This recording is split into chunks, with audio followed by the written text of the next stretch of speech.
Powered by Riverside FM. When Kwesi Adolfo Mensah took this job, the term that was thrown around was competitive rebuild. And I think the Minnesota Vikings have done that well. They didn't blow it up when they first came in. They used the term competitive rebuild, and you can see that over the past 3 years with the Minnesota Vikings. Now, here's my question, UP Nation. Here's what I'm pondering. Who's the MVP of the rebuild? Who's the MVP of the rebuild? You can look at our talented, innovative, smart head coach and Kevin O'Connell. You can look at Kwesi Adolfo Mensah in terms of what he's done, but he's had some digressions in terms of drafting. Off-season, in terms of free agency, the guy's been stellar, but you can critique his drafts. Or has it been Brian Flores?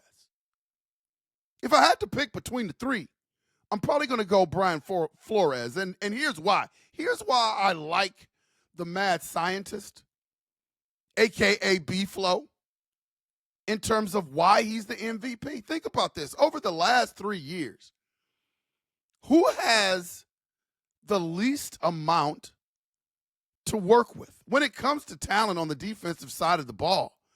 I mean, Zimmer didn't leave it bare, but Zimmer didn't help B-Flow out by any stretch of the imagination. And so even that first year with Kevin O'Connell, where the defense was absolutely awful, and Kevin O'Connell made the decision to bring in B-Flow 2 years ago, I think it's one of the smartest moves that Kevin O'Connell could have ever made, because instantly, as soon as Brian Flores put his fingerprints on the defense, you could see the difference. Harrison Smith was even quoted as saying, man, if we had that defense a year ago, meaning Kevin O'Connell's first year, what would have happened in that playoff game? He totally rehashed concepts, the philosophy, uploaded more aggressiveness, became the blitz-happy team in purple, and blitzed more than anybody in the NFL. And that was a great assessment by him because he had to do it. He had to do it. We really couldn't get a lot of pressure up front with the front four. And our cornerback, our secondary, was a little bit a suspect. So he had to do things with just a lot of smoke and mirrors, UP Nation. You guys remember that year. It had to be blitz, blitz, blitz, blitz, blitz, blitz. I believe our blitz ratio was about 50-ish% that year, which is incredible, insane. But it kept us in the hunt all year long, even when we had that carousel of quarterbacks that we had B-Flow's first year, because Kirk Cousins goes down with his Achilles tear.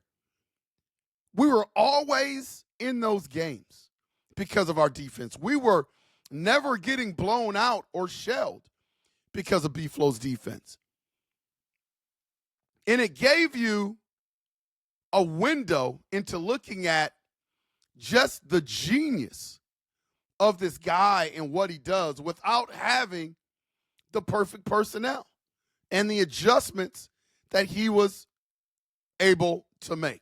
A lot of guys on the defense side of the ball owe B-Flow some money because they've gotten contracts because of what B-Flow has done in terms of revamping this defense. Scary thing about B-Flow is that every year he's starting to get more and more of his guys.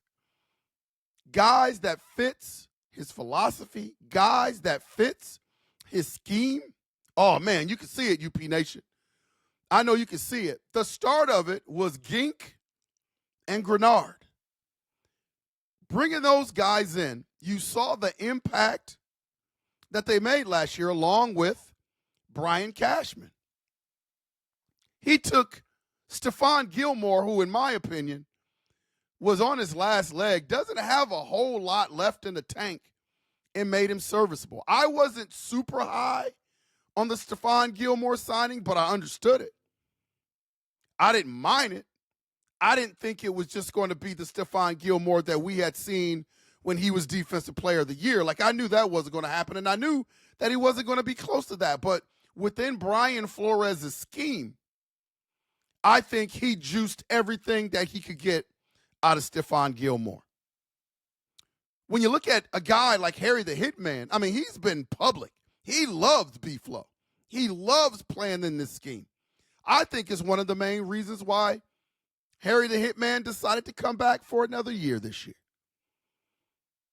And I think if Brian Flores was not on the coaching staff, I think Harrison Smith would not be in purple next year. I think the biggest reason why he came back is because of his relationship with Brian Flores and the additions on defense that the Minnesota Vikings have made. So just the reputation, the whole scheme, who Brian Flores is totally revamping what the Minnesota Vikings can do on defense. And now he's starting to get more, UP Nation. That's a scary thought for the rest of the league.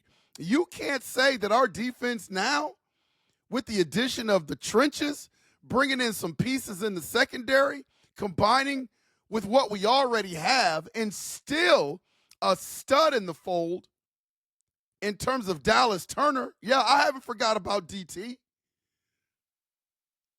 The Minnesota Vikings defense, easily, the floor is top 5 in the league. And I think it's going to be a whole lot better than that.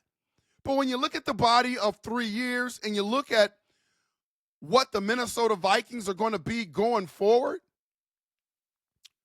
B-Flow has to be the MVP of the competitive rebuild. You take Brian Flores out of the last 2 years with the Minnesota Vikings, and you tell me what those seasons look like. You tell me what those defenses look like. And I know it's easy to say, well, they could have brought in another defensive coordinator. My guess is they wouldn't have had the same scheme. I think it's safe to say as Brian Flores. And I think the scheme fits the team. I also think he has a great eye for talent when it comes to the defensive side of the ball. So just take a minute and visualize what our team would look like without Brian Flores. I hope his lawsuit with the NFL continues to go a long time, because here's what I know. He's not getting jobs because he can't do the job. He's getting jobs because he's got that lawsuit hanging out there. And as long as he's got that lawsuit hanging out there with the NFL, Brian Flores will not be a head coach in the NFL. That's just fact. They're not going to do that. So we better enjoy Brian Flores while we got him, because as soon as that lawsuit ends or however they resolve that, Brian Flores is going to get a job in the NFL. It's just not going to happen before that. So their loss is our gain when it comes to B-Flow. But B-Flow, oh man, MVP of the competitive rebuild. Lots of guys that deserve a lot of credit. Kwesi deserves a lot of credit. The Wilts deserve a lot of credit. KOC deserves a lot of credit. But if I had to pick an MVP on the glue that's been kind of holding this thing together, man, oh man, it's got to be the mad scientist, B-Flow. Who's your MVP, UP Nation, of this competitive rebuild? Am I out of pocket for thinking it's B-Flow? If it's not B-Flow, then who? I'm interested. Put your thoughts in the comments.